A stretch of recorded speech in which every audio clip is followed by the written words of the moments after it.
સુરતમાં હિન્દુ સંગઠન દ્વારા જિલ્લા કલેક્ટરને આવેદનપત્ર આપવામાં આવ્યું છે।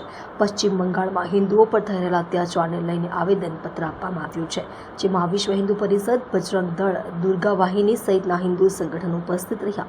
પશ્ચિમ બંગાળમાં હિન્દુ સમુદાય સામે સતત વધી રહેલી હિંસા, ધર્માંતરણ અને હત્યાના બનાવોને લઈ હવે રાષ્ટ્રવ્યાપી વિરોધ દેખાવનો માહોલ સર્જાયો છે।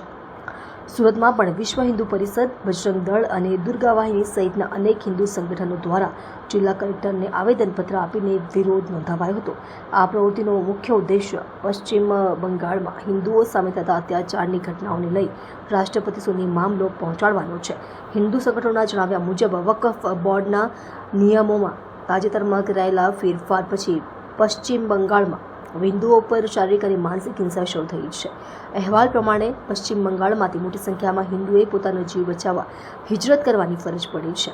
ઘણા વિસ્તારોમાં હિન્દુઓના ઘરો પર હુમલાઓ, ધર્માંતરણ માટે દબાણ કે હત્યાની ઘટનાઓ પણ નોંધાઈ છે। આ તમામ બાબતો હિન્દુ સમાજ માટે ચિંતાજનક હોવાનું સંગઠનો દ્વારા જણાવાયું છે। श्री हरिवंश राजपूत रघुवीरलाल आश्रम सूरत।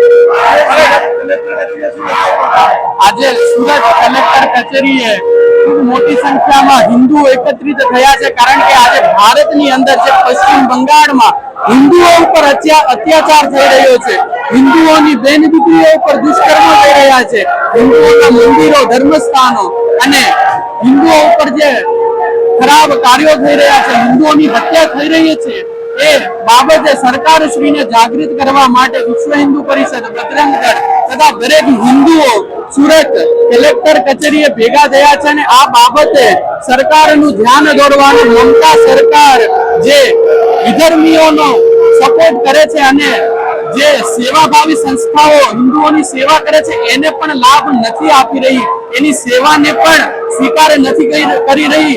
આ દરેક બાબતો ઉપર સરકાર ધ્યાન આપે અને રાષ્ટ્રીય શાસન બંગાળમાં સ્થાપિત કરી હિન્દુઓની રક્ષા કરે એ માટે આજે કલેક્ટર ઓફિસ ઉપર હિન્દુઓ એકત્રિત થયા છે અને સરકાર શ્રીને, કલેક્ટર સાહેબને આવેદન પત્ર આપી આ બાબત ઉપર અવગત કરી રહ્યા છે।